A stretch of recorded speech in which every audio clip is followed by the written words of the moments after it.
महर्षि ऋषिका राजा सुरथ और समाधि को देवी की महिमा बताना। महर्षि मार्कंडेय बोले, सूर्य के पुत्र सावर्णी की उत्पत्ति की कथा विस्तार पूर्वक कहता हूँ, सुनो।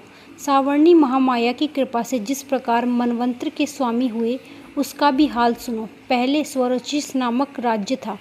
वह प्रजा को अपने पुत्र के समान मानते थे, तो भी कोलाद्विंस राजा उनके शत्रु बन गए। दुष्टों को दंड देने वाले राजा सुरथ की उनके साथ लड़ाई हुई। कोला विध्वंसियों की संख्या में कम होने पर भी राजा सुरथ युद्ध में उनसे हार गए। तब वह अपने नगर में आ गए। केवल अपने देश का राज्य ही उनके पास रह गया और वह उसी देश के राजा होकर राज्य करने लगे, किंतु उनके शत्रुओं ने उन पर वहां आक्रमण किया। राजा को बलहीन देखकर उसके दुष्ट मंत्रियों ने राजा की सेना और खजाना अपने अधिकार में कर लिया। राजा सुरथ अपने राज्याधिकार को हारकर शिकार खेलने के बहाने घोड़े पर सवार होकर वहां से एक भयंकर वन की ओर चले गए। उस वन में उन्होंने महर्षि मेधा का आश्रम देखा। वहां मेधा महर्षि अपने शिष्यों तथा मुनियों से सुशोभित बैठे हुए थे और वहां कितने ही हिंसक जीव परम शांति भाव से रहते थे। राजा सुरथ ने महर्षि मेधा को प्रणाम किया और महर्षि ने भी उनका उचित सत्कार किया। राजा सुरथ महर्षि के आश्रम में कुछ समय तक ठहरे। अपने नगर की ममता के आकर्षण से राजा अपने मन में सोचने लगे, पूर्व काल में पूर्वजों ने जिस नगर का पालन किया था, वह आज मेरे हाथ से निकल गया। मेरे दुष्ट व दुरात्मा मंत्री मेरे नगर की अब धर्म से रक्षा कर रहे होंगे या नहीं। मेरा प्रधान हाथी, जो कि सदा मद की वर्षा करने वाला और शूरवीर था, मेरे वैरियों के वश में होकर न जाने क्या दुख भोग रहा होगा। मेरी आज्ञाकारी नौकर, जो मेरे कृपा से धन और भोजन पाने से सदैव सुखी रहते थे और मेरे पीछे पीछे चलते थे, वह अब निश्चय ही दुष्ट राजाओं का अनुसरण करते होंगे। मेरे दुष्ट व दुरात्मा मंत्रियों द्वारा व्यर्थ ही धन को व्यय करने से संचित किया हुआ मेरा खजाना एक दिन अवश्य खाली हो जाएगा। इस प्रकार की बहुत सी बातें सोचता हुआ राजा निरंतर दुखी रहने लगा। एक दिन राजा सुरथ ने महर्षि मेधा के आश्रम के निकट एक वैश्य को देखा। राजा ने उससे पूछा, भाई तुम कौन हो? यहाँ तुम्हारे आने का क्या कारण है और तुम मुझे शोकग्रस्त अनमने से दिखाई देते हो, इसका क्या कारण है? राजा की यह नम्र वचन सुन वैश्य ने महाराज सुरथ को प्रणाम करके कहा, वैश्य बोलो, राजन, मेरा नाम समाधि है। मैं धनियों के कुल में उत्पन्न एक वैश्य हूँ। मेरे दुष्ट स्त्री पुत्रादिकों ने लोभ से मेरा सब धन छीन लिया और यहाँ रहता हुआ मैं इस बात को भी नहीं जानता कि अब घर में इस समय सब सकुशल है या नहीं। यहाँ मैं अपने परिवार का आचरण संबंधी कोई समाचार भी नहीं पा सकता कि वह अपने घर में इस समय कुशल पूर्वक है या नहीं। मैं अपने पुत्रों के संबंध में यह भी नहीं जानता कि वह सदाचारी हैं या दुराचार में फंसे हुए हैं। राजा बोले, जिस धन के लोभी स्त्री पुत्रों ने तुम्हें घर से निकाल दिया, फिर भी तुम्हारा चित्त उनसे क्यों प्रेम करता है? वैश्य ने कहा, मेरे विषय में आपका कहना ठीक है, किंतु मेरा मन इतना कठोर नहीं है। यद्यपि उन्होंने धन के लोभ में पड़कर पितृ स्नेह को त्याग कर मुझे घर से निकाल दिया है, तो भी मेरे मन में उनके लिए कठोरता नहीं है। हे महामते, मेरा मन फिर भी उनमें क्यों फंस रहा है, इस बात को जानता हुआ भी मैं नहीं जान रहा। मेरा चित्त उनके लिए दुखी है। मैं उनके लिए लंबी लंबी सांसें ले रहा हूँ। उनके लोगों में प्रेम नाम को ही नहीं है। फिर भी ऐसे निस्नेहियों के लिए मेरा हृदय कठोर नहीं होता। मैं ऋषि मार्कंडेय जी ने कहा कि हे ब्रह्म। इसके पश्चात महाराज सुरथ और वैश्य दोनों महर्षि मेधा के समीप गए और उनके साथ यथा योग्य न्याय संभाषण करके दोनों ने वार्ता आरंभ की। राजा बोले कि हे भगवान, मैं आपसे एक बात पूछना चाहता हूँ, सो कृपा करके मुझे बताइए। मेरा मन अधीन नहीं है, इससे मैं बहुत दुखी हूँ।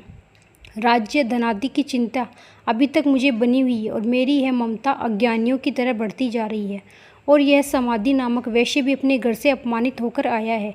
इसके स्वजनों ने भी इसे त्याग दिया। स्वजनों से त्यागा हुआ भी यह उनसे हार्दिक प्रेम रखता है। इस तरह हम दोनों ही दुखी हैं। ये मावाग, उन लोगों के अवगुणों को देखकर भी हम दोनों के मन में उनके लिए ममता जनित आकर्षण उत्पन्न हो रहा है। हमारे ज्ञान रहते हुए भी ऐसा क्यों है? अज्ञानी मनुष्यों की तरह हम दोनों में यह मूर्खता क्यों है? महर्षि मेधा ने कहा, विषम मार्ग का ज्ञान सब जंतुओं का है। सबके लिए विषय पृथक पृथक होते हैं। कुछ प्राणी दिन में नहीं दिखते और कुछ रात को, परंतु कई जीव ऐसे हैं जो दिन तथा रात दोनों में देख सकते हैं। यह सत्य है कि मनुष्यों में ज्ञान प्रदान है, किंतु केवल मनुष्य ही ज्ञानी नहीं होता।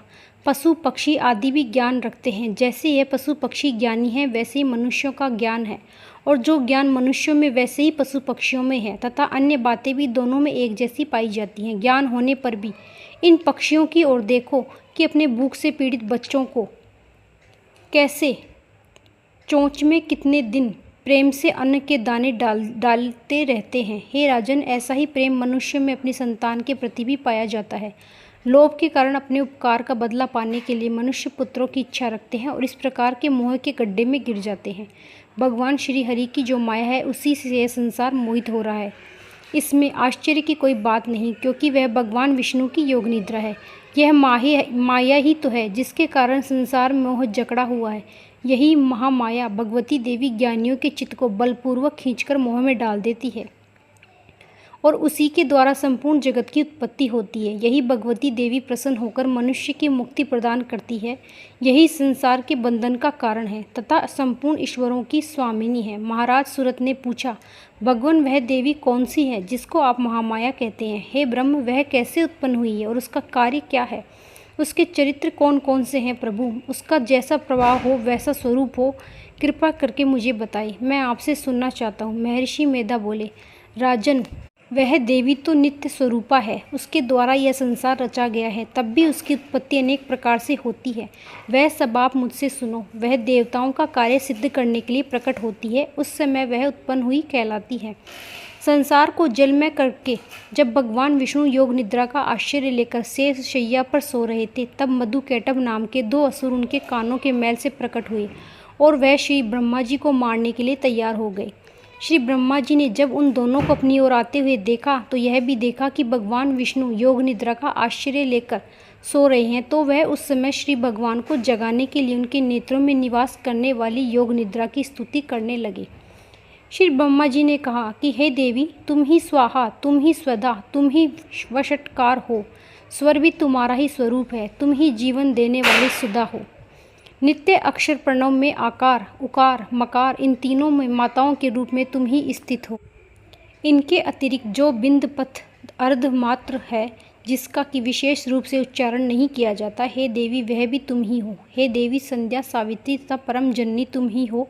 तुम इस विश्व को धारण करने वाली हो, तुम ही इस जगत की रचना की है और तुम ही इस जगत का पालन करने वाली हो।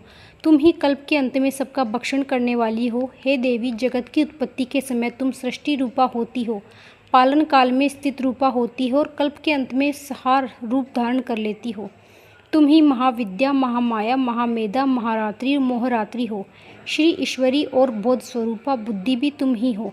लज्जा, पुष्टि, तुष्टि, शांति और क्षमा भी तुम ही हो। तुम खड्ग धारिणी, शूल धारिणी, घोर रूपा, गदा, चक्र, शंख, धनुष को धारण करने वाली हो। बाण, विशुंडी और परिध, यह भी तुम्हारे ही अस्त्र हैं। तुम सौम्य और सौम्यतर हो या नहीं, बल्कि जितनी भी सौम्य तथा सुंदर वस्तुएं संसार में हैं, उन सबसे बढ़कर तुम सुंदर हो। पर और अपर, सबसे पर रहने वाली तुम सुंदर तुम ही हो। हे सर्वस्वरूपे देवी, जो भी पदार्थ है उनमें जो शक्ति है वह तुम ही हो।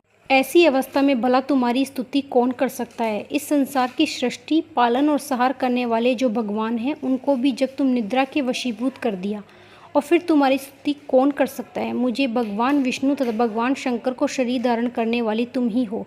तुम्हारी स्तुति करने की शक्ति किसमें है? हे देवी, तुमने तो अपने उदार प्रभावों के कारण प्रशंसनीय हो। मधु और कैटभ जो भयंकर असुर हैं, इन्हें मोह में डाल दो। और श्री हरि भगवान विष्णु को महर्षि मेधा बोले, हे राजन, जब ब्रह्मा जी ने देवी से इस प्रकार स्तुति करके मारने के लिए कहा, तो वह भगवान श्री विष्णु के नेत्र, मुख, नासिका, बाहु, हृदय के सामने खड़ी हो गई। उनका ऐसा करना था कि भगवान श्री हरि तुरंत जाग उठे और दोनों असुरों को देखा कि अत्यंत बलवान तथा पराक्रमी थे और मारे क्रोध के जिनके नेत्र लाल हो रहे थे और जो ब्रह्मा जी का वध करने के लिए तैयार थे। तब क्रुद्ध हो उन दोनों दुरात्मा असुरों के साथ भगवान श्री हरि पूरे 5000 वर्ष तक लड़ते रहे।